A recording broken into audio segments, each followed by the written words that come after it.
Hey, good evening, everyone. This is Gibran here from Realco Capital. I hope you're doing well this evening. So in this video, what we're doing is we're talking about La Mer and specifically Port De La Mer, which are the low-rise apartment buildings developed by Meraas. The first buildings have handed over, the residents have started moving in, there's retail that's going to come in. But you know, I've recently been spending quite a lot of time here, and it's an absolutely incredible community. So there's already some content, focusing on apartment tours. But what we want to do in this video is kind of look at that market and see how it's evolved since the first building was launched back in 2018. But before we start, I just want to first of all just point out and acknowledge the obvious how hot the Dubai waterfront market has been. A major part of that waterfront activity is always the Palm Jumeirah, but Palm Jumeirah has matured, and so the next wave of developments, which started years ago, are now in swing, and some new developments have come up. So if you look back from 2017, 2018, some major projects were launched, like Blue Water Islands, Meraas Beachfront, and La Mer. And before that, Pearl Jumeirah and Jumeirah Bay. So all of these projects now are in various stages of development. Blue Water Islands is mature. Jumeirah Bay is a real estate hotspot. Some of the most expensive properties in Dubai have been sold here. Meraas Beachfront, of course, is very well documented. But now let's talk about La Mer, which is located close to Jumeirah Bay. And as most people will be familiar, La Mer is a beach with a high street, and it's got a very amazing resort type feel. So we look at the La Mer master plan in a bit, but just to kind of point out what else is happening in the area. Right next to it is, of course, the Pearl Jumeirah, which was also developed by Meraas, and that in Pearl Jumeirah they had mostly sold plots of land. So if you drive by there, you'll see different types of very luxurious villas built. And then right next to that is Maritime City. Maritime City is an old infrastructure, but now it looks like it's going to be revitalized, and Omniat recently launched a project there and sold ready apartments there very recently. And then if you're looking right next to Maritime City, we also have where the Queen Elizabeth is parked is the Mina Rashid. And Mina Rashid is going to be developed by Emaar. And this is a fairly large master plan, and it's going to consist of low-rise, mid-rise buildings similar to La Mer, but a different type of architectural style. And so far, Emaar have launched 2 buildings here, 2 or 3 phases of buildings, and they will continue to do that as time goes on. And then the last thing to look at here in black is the Dubai Islands. And now this is the watered-down version of the original Palmdera, and it's being developed by Nakheel. We actually did a really detailed video on this and talking about that master plan. So if you would like to do a bit more research on some of these projects that are on your screen, please do consider visiting our channel and subscribing to it, because we often talk about real estate hotspots and other trends. Now, one of the videos that we actually made like almost a year ago was talking about potentially casinos coming to the UAE. And this week on Arabian Business, which is a very credible source, we've gotten that confirmation on a rumor that started last year, which is that the Wynn Resort is going to be building a casino in Ras Al Khaimah. So that is obviously big news.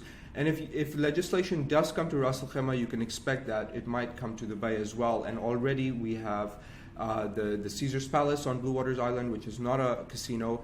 And we also have another island being built close to the Burj Al Arab. So we're not trying to speculate here. That is information on the internet. And please do your research as well. But if in fact, of course, if casinos are coming to Dubai, that is going to take this market to a whole new level, and that is going to make waterfront properties even more attractive in terms of their feasibility than they already are. In this video, of course, we want to focus more on La Mer and Port De La Mer. So let's just kind of break down that master plan, and then we'll talk about the prices and the differences between the prices in that first launch, which in 2018, and what the prices are right now.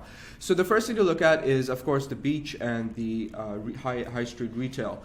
That has been there for like 3-4 years now, and it's one of the most popular entertainment destinations in Dubai. But this island here is where you start in from, and when you enter in, the first thing you'll see is these 3, 4, and 5 bedroom townhouses. These are called Sur La Mer.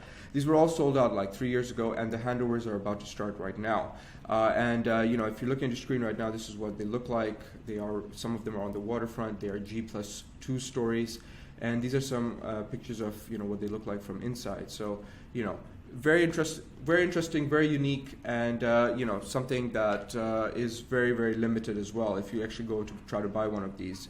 But now we're focusing on the apartments. So if you're looking at the top half of your screen here, there's a private beach, and then you've got 1, 2, and 3 hotel plots, but nothing has happened on these as yet.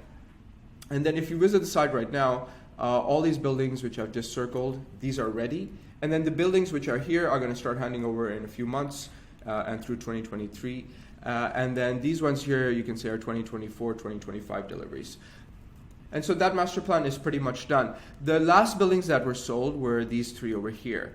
Of course, these were sold at a significant premium when you compare the first launches to the last. And especially building 1 was the one with the most panoramic views of the skyline and the marina and the sea, right? So coming to price points, like if you bought in 2018, the first buildings, La Cade, you were looking at 1.5 to 1.7 million. So with the 1 bedrooms, you've seen an increase of around 20%, which is fine. But when you look at the 2, 3, and the 4 bedrooms, that's when you start to see capital gains of anywhere between 25, 30%, all the way up to 60, 70% as well for some of the property types.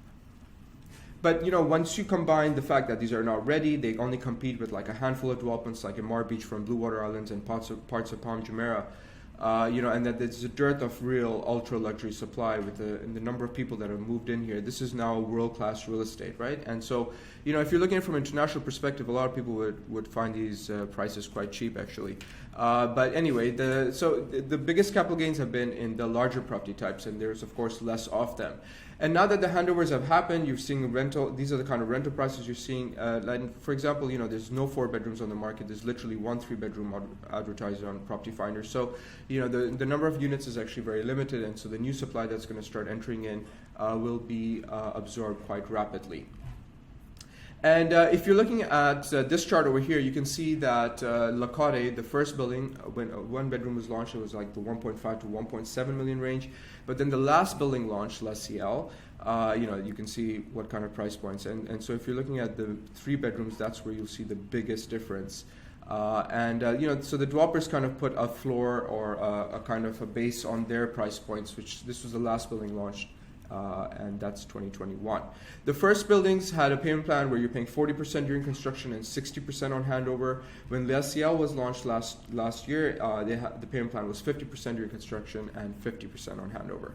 So that's the kind of summary of Port De La Mer and the prices and how you can kind of look back at 2018 and see what kind of changes have come in the market. But the other thing that I want to point out, which is very, very interesting, and this is from DXP Interact, it's an amazing website.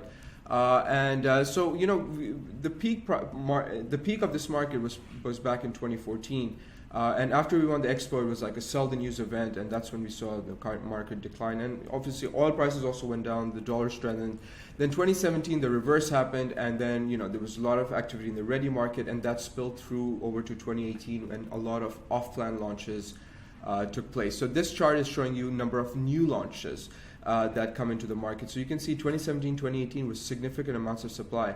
And I show you this just to kind of put that into perspective, because I've heard it from other people as well, that the actual number of off-plan launches is actually lower now than it was in 2018.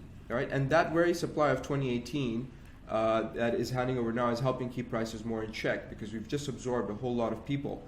And if you consider that the base population is likely to grow to about 4.5 million people in about 10 years, due to mass migration of people and capital, then projects like De La Mer and District 1 apartments and even projects along the Dubai Canal, these are going to be very, very special, very unique. And if you're sitting overseas right now, you can see the dollar weakening, maybe inflation has peaked. This might be a good opportunity to make a purchase as well. So if you want to talk about things like this in more detail, please do consider getting in touch with us. We would love to hear from you, and our number is going to be in the description box. And if you found this content useful, please do consider liking it and subscribing to Seeking Dubai, and we look forward to hearing from you. Thank you.